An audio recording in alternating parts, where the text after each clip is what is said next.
All right. Wonderful.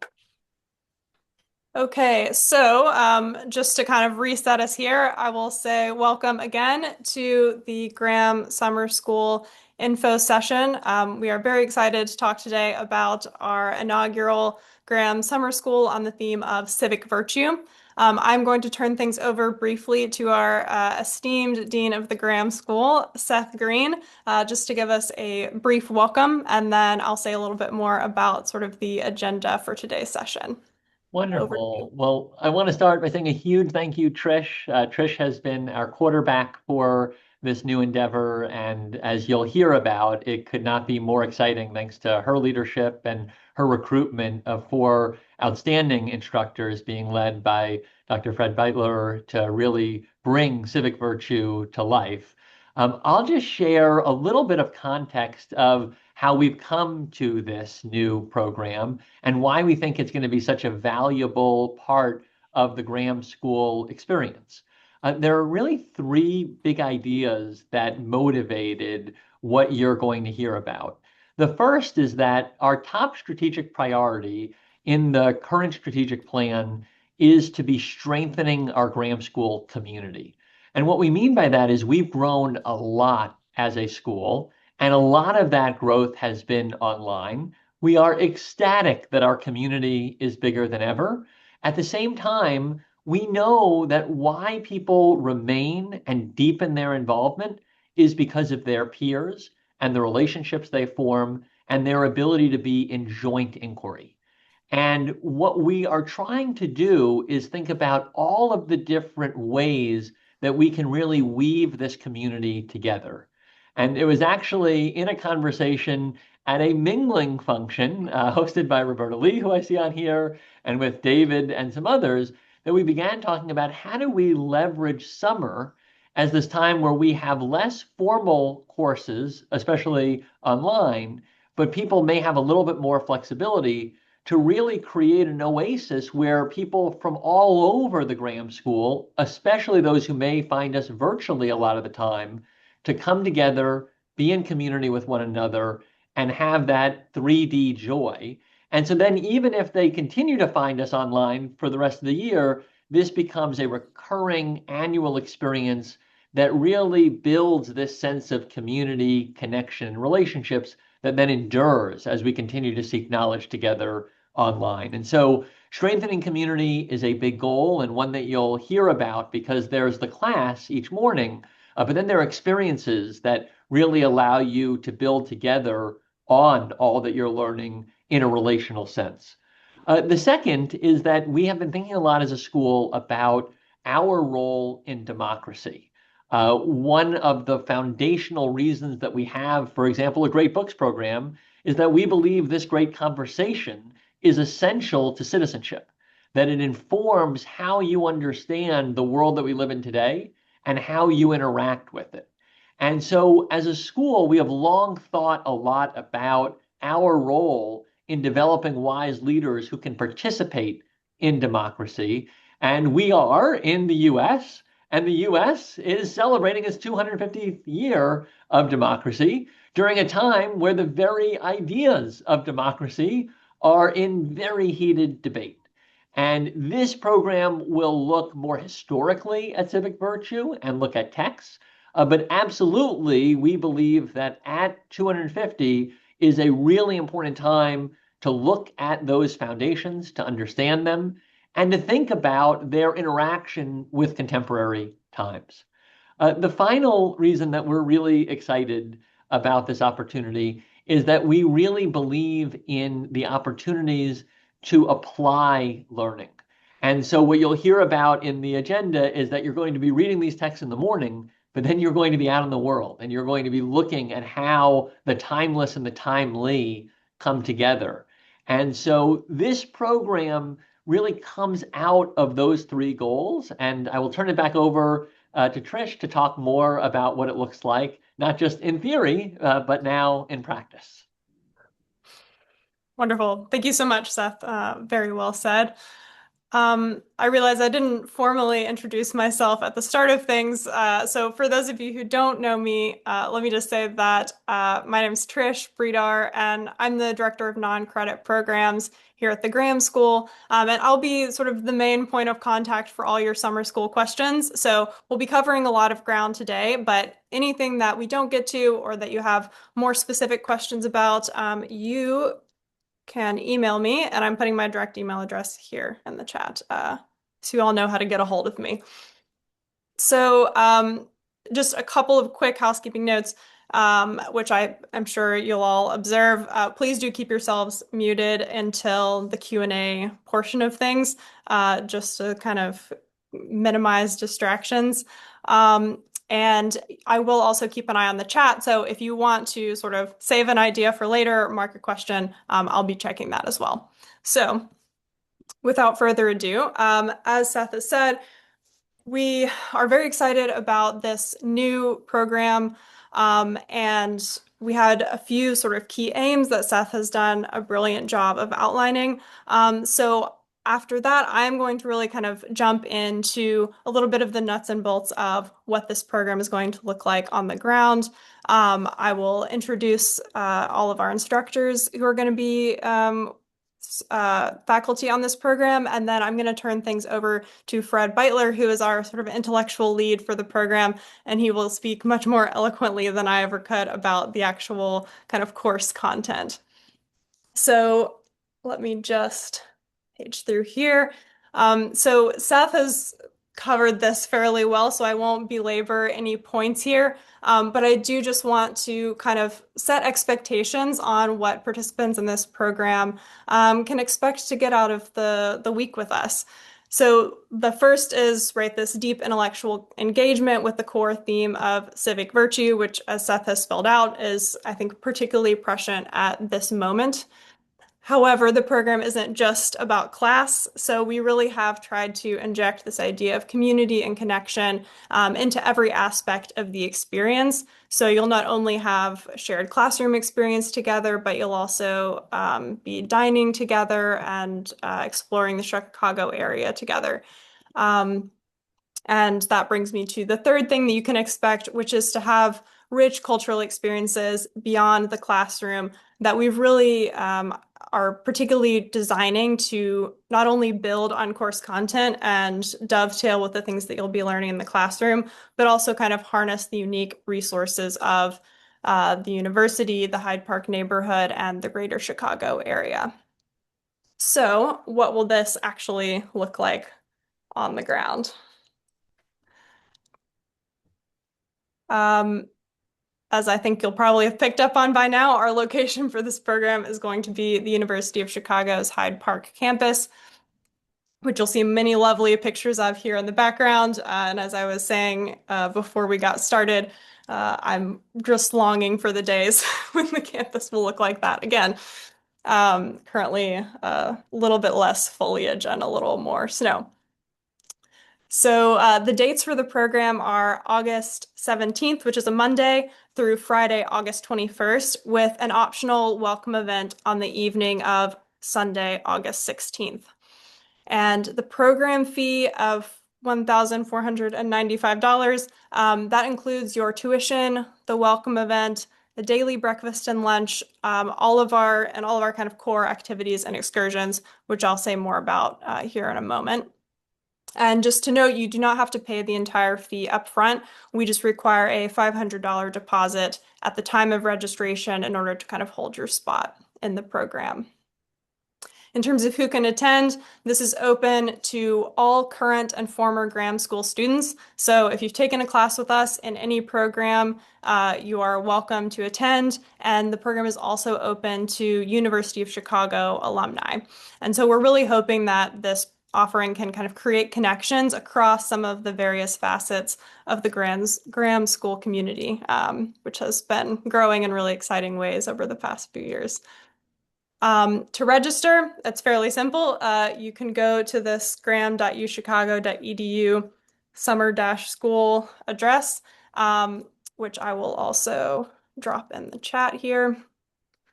And you'll find lovely big red buttons that say register. So we try to make it pretty easy for you. Um, there we go. Great.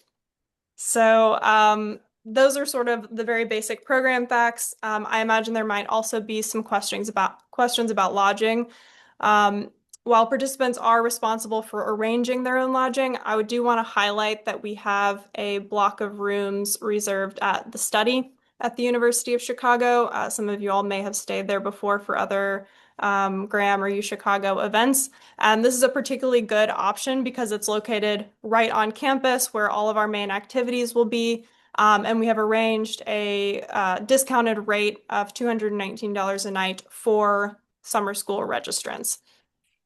I can also note that that rate will be valid up to 2 nights before and after the program dates. So if you plan to extend your trip through either weekend, that can be good to know. And we'll be sending out the details on how to book those rooms to registered participants as soon as we have that all finalized. Okay, now we get to the slightly more fun stuff.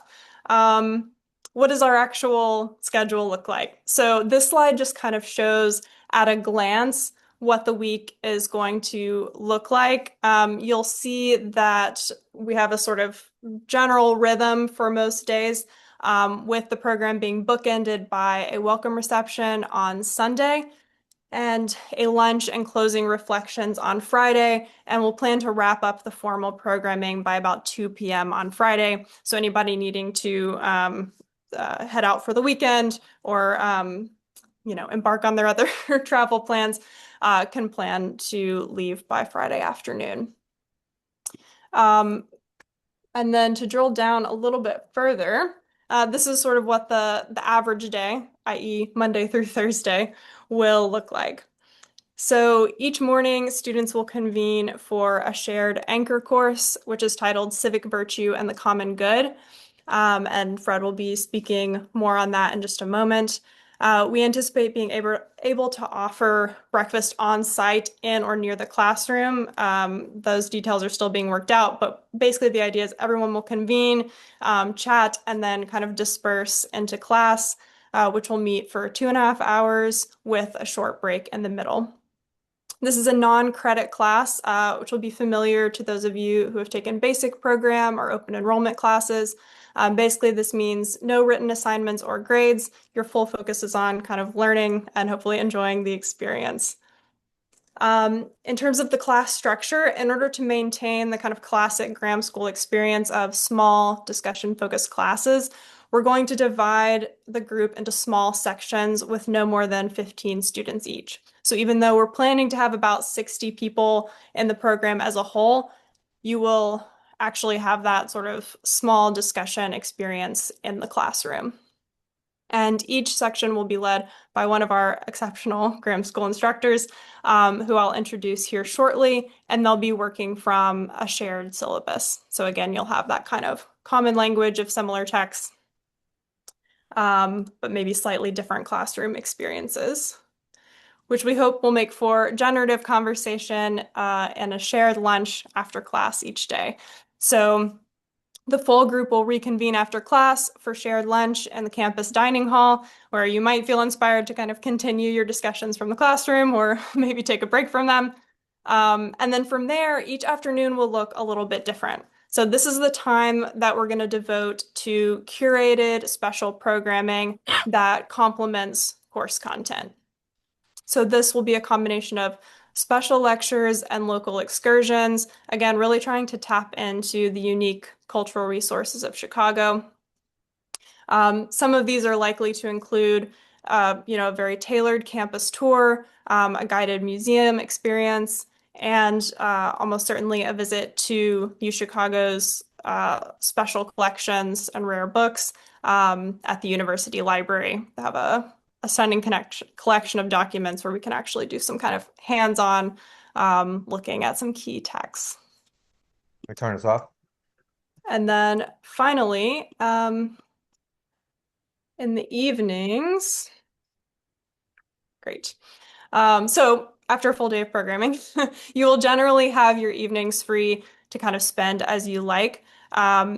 We likely won't have significant mandatory programming in the evenings, but we will certainly offer some suggested activities and optional excursions for anyone who is interested. So again, we will continue to prioritize community building, but also giving folks a little bit of time to kind of explore and pursue their own interests if they'd like to.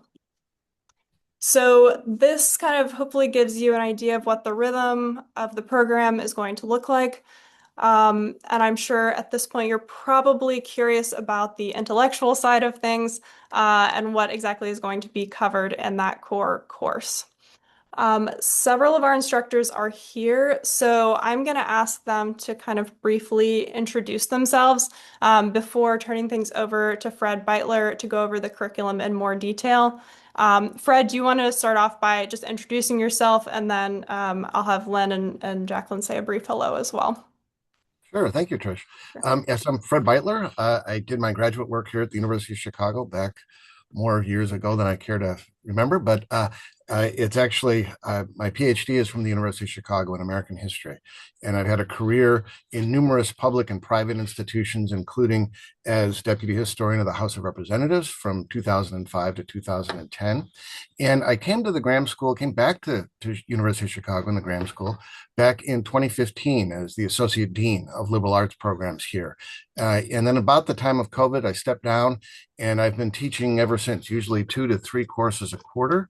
And I think I'm at about 65 or so courses over the last 10 years.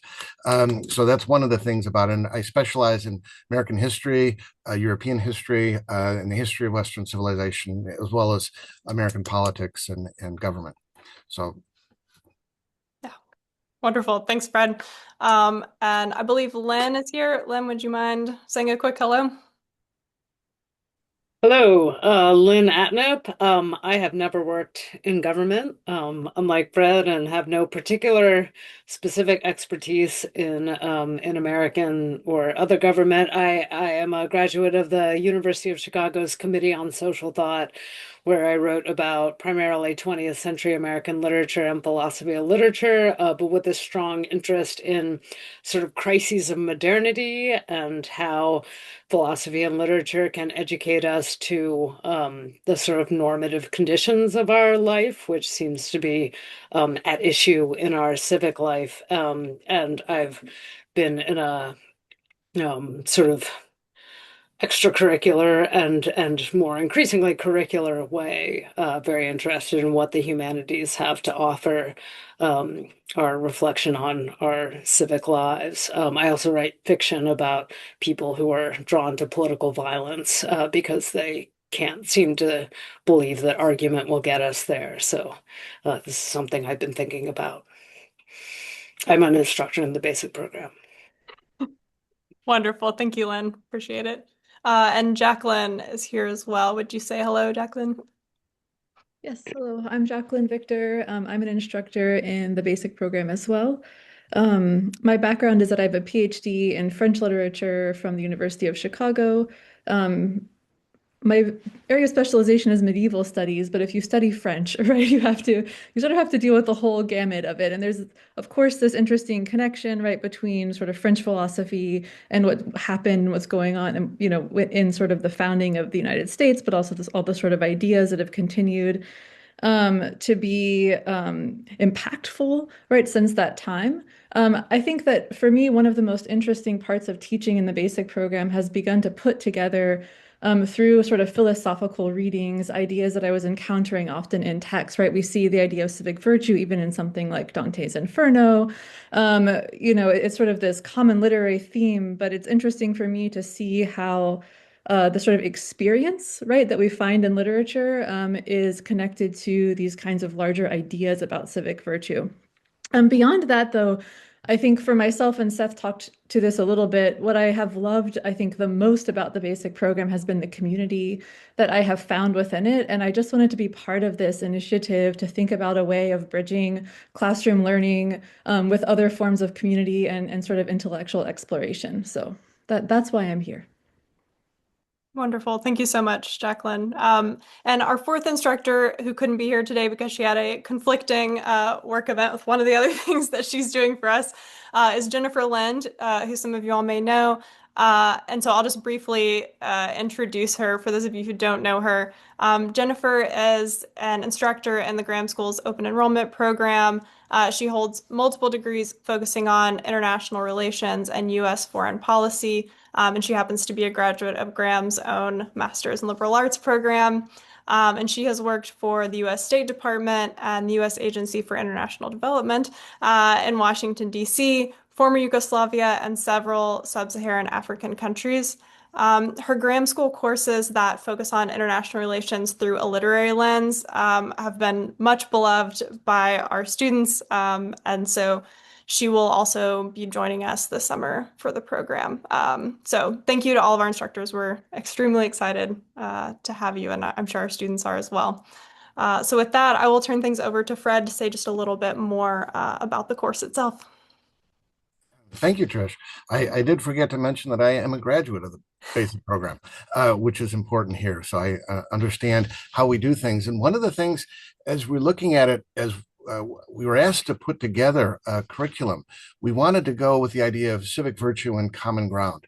That is the goal that we point to. And most of the courses, especially in the basic program, focuses very closely on readings of a single text to understand what the great books are. And one of the things that when the original design of the basic program was set up, there was another portion that we don't do as well as we should, and that is the discussion afterwards, using the great books to illuminate common problems, things that they speak to, the individuals at the time, but also that we bring to those texts. And one of the things, the issue is the question of civic virtue, or really, how can we organize ourselves to be capable of self-government? The American founders believed that civic virtue was essential for self-government. As Benjamin Franklin said, only a virtuous people are capable of freedom. And John Adams knew that the only foundation of a free constitution is pure virtue. And so what is civic virtue, and how can it be best nurtured and expanded in our polarized polity? We're trying to use some texts and to really ask the question of the text so that we get the answers that we want. And we've set up the program. We're still tinkering a little bit with the curriculum, but we have 4 or 5 different areas. We're planning on having one of the foundational texts be several books out of Plato's Republic, and a few of the things that we know to see what the word virtue means, because I think that's an important one to understand. If we're using the expression civic virtue, we need to define what virtue means.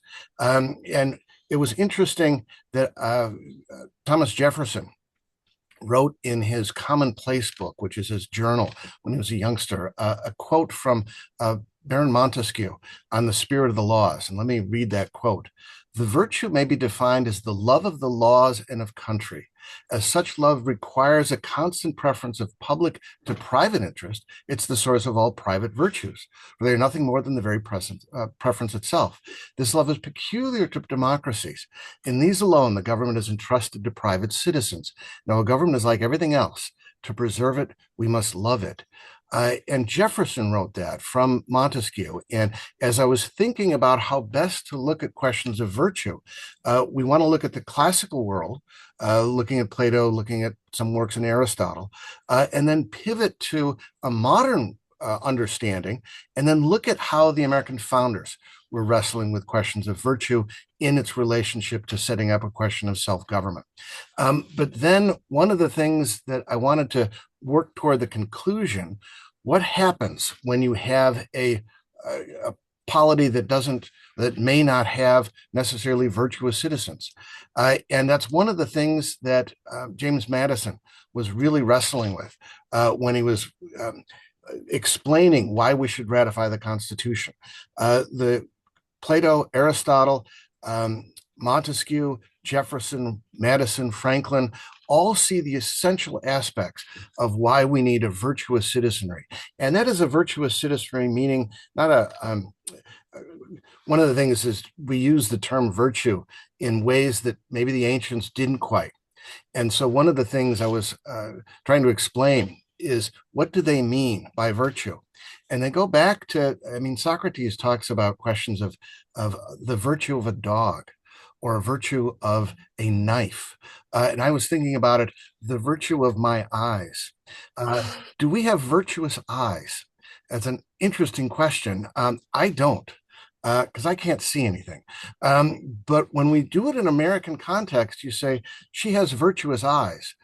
That's not terms of, we think of it in moral terms, but it does include that. But the ancients thought of it in terms of function or excellence. A virtuous knife is one that is sharp. Virtuous eyes see well without glasses. And there's a sense that virtue needs to be public. The excellence is there of what a citizen is. And so thinking about that, I was reflecting on a number of things that I've heard recently, words from the ancients that really may help us if we go back and read them. One of the classical virtues, there's four really, of wisdom, of justice, courage, and temperance. And if we look at the question of justice, we go back to the Republic and have some very interesting things about what does justice mean? What is justice? And I thought we'd start out on our first day looking at that and examining that. And if some of us know the Republic will know that one offered suggestion is that justice is to give to each what is owed or to what is due to somebody. And the dialogue takes place that one of the individuals, Thrasymachus, says, no, justice is nothing other than the advantage of the stronger. And I've heard quoted a number of times in the past week, Thucydides from the Melian dialogue, that justice is the strong exact what they can and the weak concede what they must. And that's the question of questions of power, of strength, of that type of virtue that is required, maybe to govern oneself, perhaps, or to govern others. But then Socrates throws out something as a definition of what justice is. Justice is the minding of one's own business and not being a busybody, not meddling in others' affairs, which is a really strange aspect of how justice should be in one of these central virtues. And in thinking about it, we want to get in and interrogate what Socrates is meaning. And then from that first day or Monday to pivot to that to a later generation, Aristotle, his Plato's student, as Aristotle reflects on what it means to be good within oneself in the Nicomachean ethics, and then also how to organize a polis or in the politics. The fourth day, on the Wednesday, I thought it would be helpful for us to go in and look at some of the founders, look at Montesquieu and what Montesquieu talks about on the spirit of the laws, but then go back to Benjamin Franklin and how he sees his own personal virtue, setting up the ability to him to become the public man that he does. He's able to retire at 42 and devote himself to becoming the statesman because he understands the relationship between a private and a public virtue. But then also take a look at a figure like George Washington in his first inaugural address, or and especially in the farewell address as he warns about the danger of party. And then look at some of Thomas Jefferson's work. And on the last day, to think about how the constitutional framers are putting things together, how they're trying to figure out, for example, how one should act as the question that is posed of whether we can be capable of self-government, or will we reduce things to the question of force. And here, Madison looks back at all of history to try to figure out how republics have survived and how republics failed. And he realizes the necessity of thinking about a virtuous citizenry, but he also realizes that the citizenry will not always be virtuous. As he says, what you have to set up a system, a governmental structure where, quote, ambition must be made to counteract ambition. And as you look at see that maybe the Constitution is set up so that we don't necessarily need to be fully virtuous. As he says, let's see, but what is government itself but the greatest of all the reflections on human nature? If men were angels, no government would be necessary. If angels were to govern men, neither external nor internal controls on government would be necessary. But in framing a government, which is to be administered by men over men, the great difficulty lies in this. You must first enable the government to control the governed, and in the next place, oblige it to control itself. And that's the sort of trajectory we're moving towards in looking at this curriculum. I didn't mention Wednesday.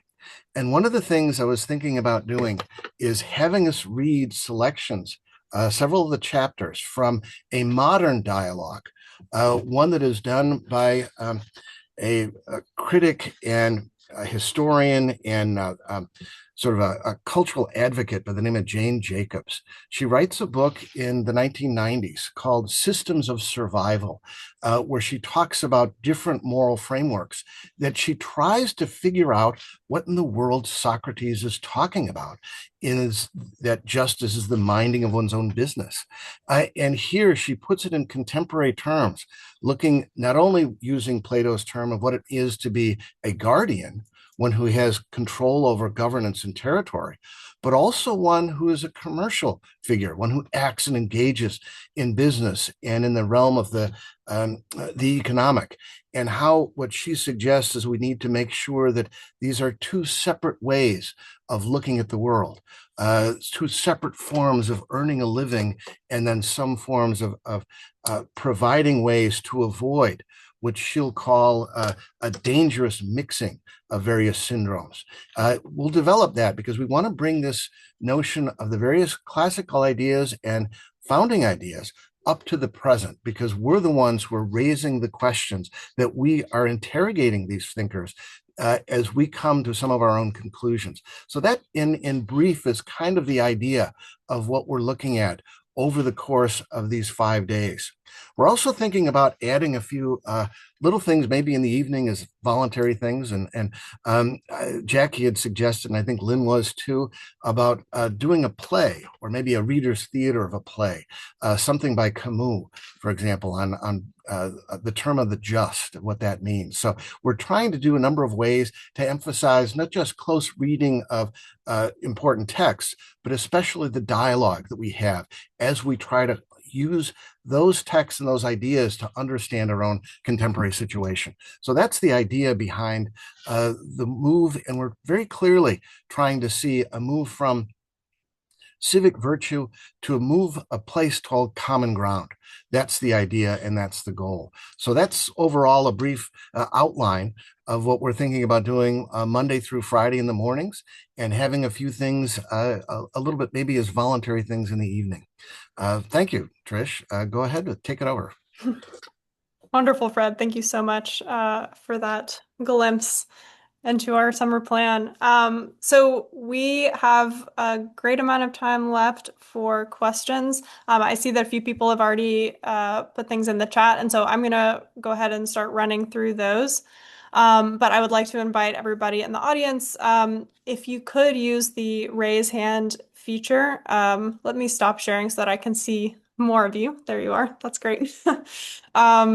If you can use the sort of raise hand feature, which you'll find under the React button on your toolbar, that will help me sort of see you and keep you in order.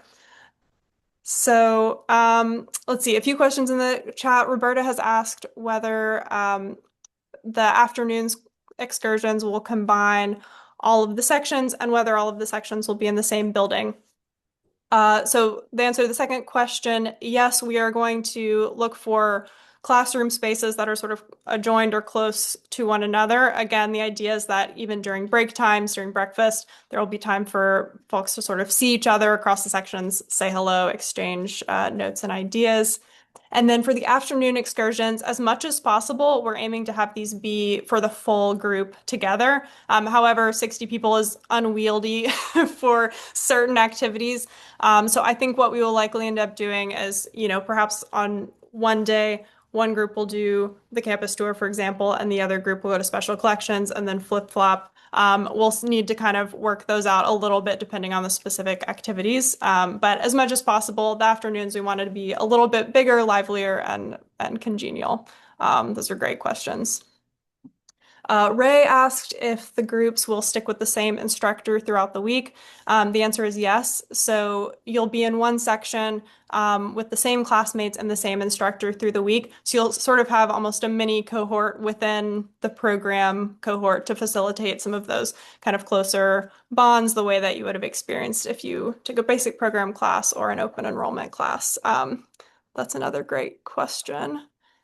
And then Ray had also asked if the readings would be supplied or whether you need to purchase them ahead of time. So the answer is yes. We will provide the readings in advance. Let me confirm with you, Fred. These would mostly just be PDFs. I don't think you would need to purchase any full books. Does that sound right, Fred? We're still talking about it, but I think maybe the Jane Jacobs book we should probably purchase. I think I looked it up on Amazon and it's like $16. So yeah, it's not even $20. So it's reasonable. Yeah. Great. But we'll plan on sending those out earlier, like a couple weeks in advance. At so least, we'll have a chance to catch up. So you're not spending your time in Chicago reading late at night, but I do that anyway. So maybe you might want to do that just for fun. But yeah, our ideal and our plan is to have the readings be modest enough that you can sort of get through them all ahead of time, and again have the week to really just focus on being there and on the experience itself.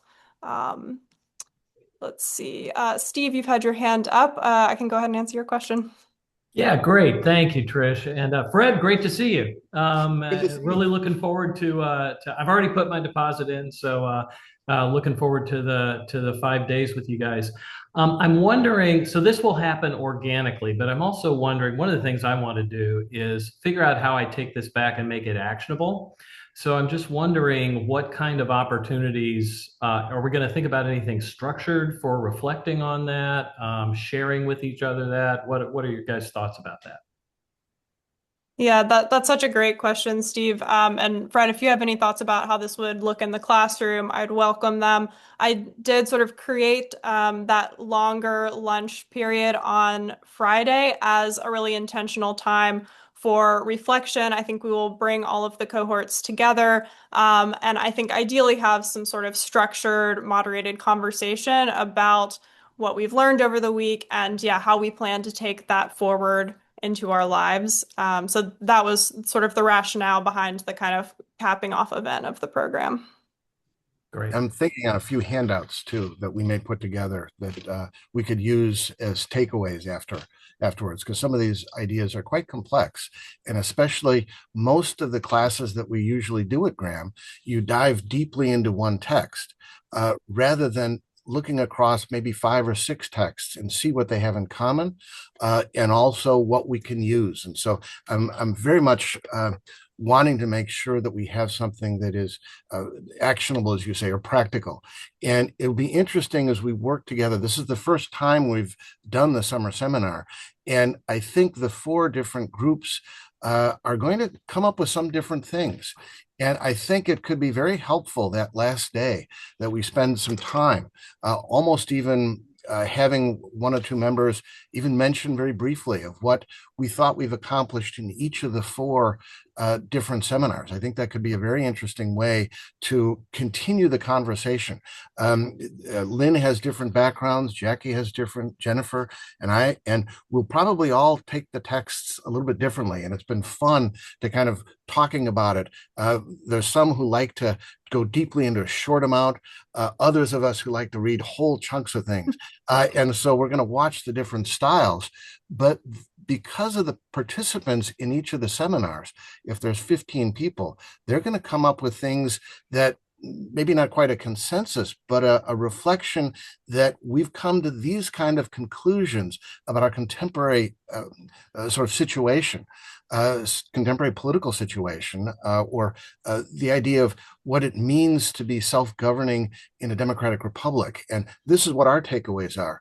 And others may have different takeaways. And I think that to see the last session not as a celebratory, let's have lunch and enjoy our company, but rather to make it a working session that we can come to some at least preliminary takeaways, if we will, that enrich the whole week. So that's what I'm thinking. Lynn, I think, wanted to jump in. Or Yeah. maybe, had a few things. Yeah, I really look forward to hearing student student what's the word I'm looking for? Opinions or judgments about what they believe actionable takeaways will be from the weekend. I don't want to dampen anyone's enthusiasm, but I think these problems are really difficult, and some of them may possibly be intractable. So I just want to sort of leave open the possibility so as not to like raise false expectations that with some of the things what we'll be doing is just clarifying the nature of the problem in a way that won't necessarily be like this is like we know what we can go and do about it. And I'm not saying that will be the case. I just am not sure ahead of time whether I want to promise that at the end of the week we will know how to solve the problems of American democracy. I mean, this won't impact the 2026 midterm Yeah. election? Hannah Arendt has a phrase about, we need to think what we are doing. And so I think I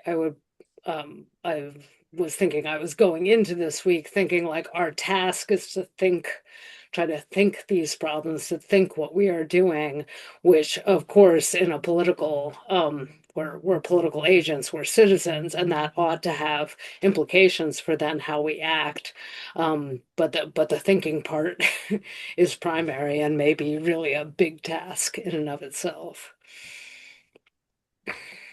Yeah, I think that's well said, Lynn. And I do think that having a full week to kind of sit with both the difficulties and, maybe a little bit of action or optimism um, will be just, again, valuable as part of that sort of community building. That's what we do at Grandma, sort of, right, wrestle with difficult texts and difficult ideas and difficult situations. So that's great. And I would add to that, Trish, and really quickly that, when Lynn says thinking about these things, we often end up thinking about them in isolation. I mean, that's obviously one of the wonderful things about coming together to discuss in classes. But this is a more extensive way of doing that, right? Thinking together, because there's something very isolating and alienating about thinking about civic virtue on your own, particularly when you're facing these kinds of problems. And so to come in together to think about that, I think it's in some ways enacting a kind of civic virtue as well. And it's one of the things I'm interested in with this kind of format and structure too. So I would think that all the instructors are interested in how this could be applicable or how this can function as a kind of civic virtue or outside of the weekend too. Yeah, or week as well. Yeah. Great. Thank you. And thanks, Steve, for sparking such a good discussion. We have a couple more questions in the chat. So Mina asked about afternoon excursions and providing examples of those. So I will say the reason I'm not firmly committing to a specific lineup of excursions for the afternoon or the evening is that 6 months out, it's a little too soon for me to guarantee, particular availability, tickets, things like that. So just the caveat that I'm going to be a little necessarily vague. A few things that we definitely want to do. We want to take this group to one of Chicago's world-class museums and get, again, a sort of curated experience. So not just go wander around a museum, but how do the objects, images here tie into the things, the ideas that we're talking about in class, right? So that's the type of approach to any excursion that we're taking. We are, as part of the goal of this, right, is to really immerse ourselves in campus life in Hyde Park. So we will also be prioritizing things that are taking advantage of the amazing resources on campus. So there will certainly be a library visit, and like I mentioned, hopefully a sort of curated visit to special collections, actually looking at some books and manuscripts that are, again, relevant to the course topic. And I think a campus tour, which I've mentioned a couple of times, is just a nice way in as well to learning about the campus, finding your way around, but again, also maybe meditating on what an institution like a major university has to do with the concept of civic virtue. If anything, I would hazard that it does something. So again, doing these types of experiences, always with an eye to how they can dovetail with the course content. And then similarly, I'll add on for the evenings. we are trying to leave this fairly flexible because I know that some folks will be visiting Chicago and will want to do the things they want to do, try particular restaurants, go see particular shows. So I think that the approach that we're aiming for there is to organize some optional excursions, like Fred mentioned, this sort of play reading. So some of these things would be very much just for our group. But others might be just sort of suggested activities. We're playing with the idea of having some local Chicago members of the Graham community host individual dinners at particular restaurants so that, again, we can sort of have community building. We can't probably send 60 people to a restaurant, so sort of breaking up into the small group approach for excursions like that as well. So that's the kind of idea behind the evening outings. If you're looking to come and have something suggested to do every night, we can do that. We might just not be organizing every single, minute of your time, which I hope will be welcome to some of you. Great. Let's see, any other questions, or have I missed anything in the chat? Paulette, great. Go ahead. So going forward, what is the school thinking? That civic virtue is going to be the theme or the curriculum every summer, or every summer we're thinking of a different theme? Yeah, that's a great question, Paulette. We are planning to highlight a different theme each summer, and ideally each year looking for something timely that sort of fits within the Graham School purview. So this year with the 250th anniversary, it seemed like this would be a perfect theme that dovetails with a lot of the content that's covered in our courses, as well as something very much of the moment. So I think, and Seth, you can jump in here if you have other thoughts, but I think that's the kind of energy that we're looking for going forward. Yeah, and just building on that, we really want this to be a moment where individuals from all of the different offerings of Graham feel a fit. And so we felt like America 250 felt very resonant across all the different things that we do. I mean, some others that we talked about are, what does a life well lived look like? How do you think about purpose across a lifetime? Where you look at classic texts, but you might also look into some of the modern, and that ties between ethics and leadership in our Master of Liberal Arts, great books traditions, people that are thinking about their next chapters in Leadership and Society initiative. So the way that we've thought about the week is what's a topic that genuinely feels intellectually resonant for people that may have different places right now in the Graham School? Because our goal, again, is this annual opportunity to weave together this meaningful intellectual community where people may have their own point of entry and involvement, but where they feel part of this bigger community of rigorous inquiry. Thanks, Seth. I would also add that, maybe it'll be fun to brainstorm the ideas for next year's summer school at this year's summer school. So be thinking and seeking inspiration. Ray, go ahead. Yeah, so in the past, the school has offered summer classes overseas, like in Great Britain, Greece, and those sorts of things. Are those sorts of things still going on as well, or will they be overlapping with this or serialized with this, I guess? Yeah, so there again, I can just briefly speak that we absolutely are continuing all of those travel programs. And indeed, we have grown our offerings such that the summer we hope will really be a time of, again, in-person experiential connection. June this year, we'll have both Oxford and a Revolutionary War trip that will take place in Princeton, New Jersey. We're looking actually with Fred in future summers in July at the possibility of actually being each summer out in the Chautauqua institution and looking at some really interesting opportunities there. It's part of the founding of this unit, actually, and the origin of this university, because William Rainey Harper was a part of that. And then each August looking at summer school. And our hope is that that presents many different opportunities. And we anticipate most learners would only be able to take one, but our aim is to have hundreds ultimately of our community that may be from all over the world, but that are in person with us in the summer. And that is, again, an anchor overall in their Graham School community and experience. So our hope is to continue to build in a way where people find different reasons and motivations Some people may find it really exciting to be in Hyde Park. Some people may already live here and take our courses and may much more want to be with us in Oxford over the summer. So our hope is as we've grown dramatically as a school, we feel like there's more opportunities that we can now present to try to weave all of that together. Okay, thank you. Yeah, thank you, Ray. Well, wonderful. Any final questions as we wrap up today's session?